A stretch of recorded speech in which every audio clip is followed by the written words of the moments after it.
महागठबंधन सरकार में नौकरी मांगने पर लाठियां मिल रही हैं, ऐसा पीटा जा रहा है कि आदमी लहूलुहान हो जा रहा है। हमारे साथ जीवेश मिश्रा हैं, एनडीए सरकार में मंत्री थे, बीजेपी के वरिष्ठ नेता हैं, शिक्षक अभ्यर्थी हैं, एसटीईटी ये सब के प्रदर्शन कर रहे हैं वो लोग, सीटीईटी के। आज एक उसमें से अभ्यर्थी था, प्रदर्शन किया तो उसको एडीएम जो है के सिंह लाठी से मार रहे हैं। वो तिरंगा जमीन में नहीं सटने दिया, अपने ऊपर रखा और उस पर लाठी चलाया जा रहा है। बहुत दुखद है, हम देख रहे थे उस घटना को टीवी के माध्यम से। बहुत दुखद है, जिस सरकार ने पहले कैबिनेट में पहली कलम से 10 लाख लोगों को रोजगार देने का वादा किया था, उस सरकार के उप मुख्यमंत्री ने पहली कलम से पहले कैबिनेट में अपने लिए बुलेट प्रूफ गाड़ी की व्यवस्था कर ली। और जो शिक्षित युवा हैं, जो पढ़े हुए युवा हैं, जो एसटीटी पास युवा है, उनके लिए लाठी की व्यवस्था कर दी। आपने देखा होगा कि जिस प्रकार से आज एडीएम ने तिरंगे पर लाठी चार्ज किया है, उस बच्चे पर लाठी चार्ज किया है, अकेले बच्चे को अभिमन्यु वध के जैसा घेर कर पुलिस कर्मियों ने मारा है। जितने पुलिस वाले वहां थे उसको अरेस्ट किया जा सकता था, गिरफ्तार किया जा सकता था। तिरंगे पर लाठी चलाना ये देशद्रोह का मामला बनता है।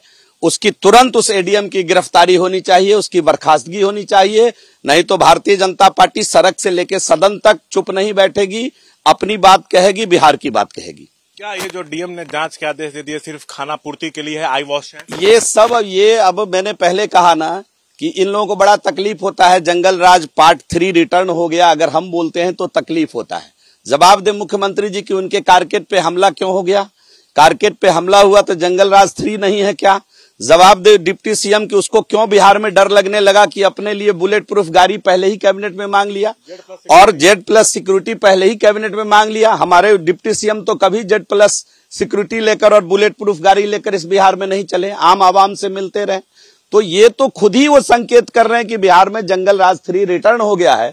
और आज जो नजारा दिखा पढ़े लिखे शिक्षित बच्चों पर, जो बच्चा पास होकर के बैठा हुआ है परीक्षा, 3 साल से इंतजार कर रहा है, जिसको आज रोजगार मिलना चाहिए, नौकरी मिलनी चाहिए, जिस सरकार के शिक्षा मंत्री ने कहा है कि 3.5 लाख वैकेंसी हमारे यहाँ है, तो फिर बच्चों पर लाठीचार्ज करने की जरूरत क्या है? 3.5 लाख वैकेंसी है तो 80,000 लोग एसटीईटी पास करके बैठे हुए हैं, उनको आश्वासन दीजिए, तुरंत उसका समायोजन करिए, उसको जॉब दीजिए।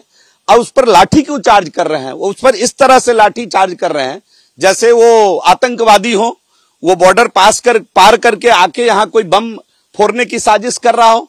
और तिरंगा को आपने देखा होगा कि तिरंगे को अपने सीने से ऊपर उठाए हुआ था, जमीन में सटने नहीं दिया। और तिरंगा पे जिस तरह से एडीएम ने लाठी चलाया है, एडीएम के ऊपर देशद्रोह की कार्रवाई होनी चाहिए, उसको तुरंत बर्खास्त करना चाहिए, बर्खास्तगी से कम, पर उसको किसी भी हालत में इसके लिए इससे कम सजा उसको नहीं मिलनी चाहिए। तो देखिए, जीवेश मिश्रा का सीधा मांग, बीजेपी इस मामले में सीधा एडीएम को घेर रही है, करी उन पर देशद्रोह का मुकदमा हो, देशद्रोह का मुकदमा उन पर चले, उनको तुरंत बर्खास्त किया जाए। बीजेपी ये भी कह रही है कि जो बच्चे हैं इनके बहाली की प्रक्रिया, जो युवा हैं, तुरंत शुरू की जाए।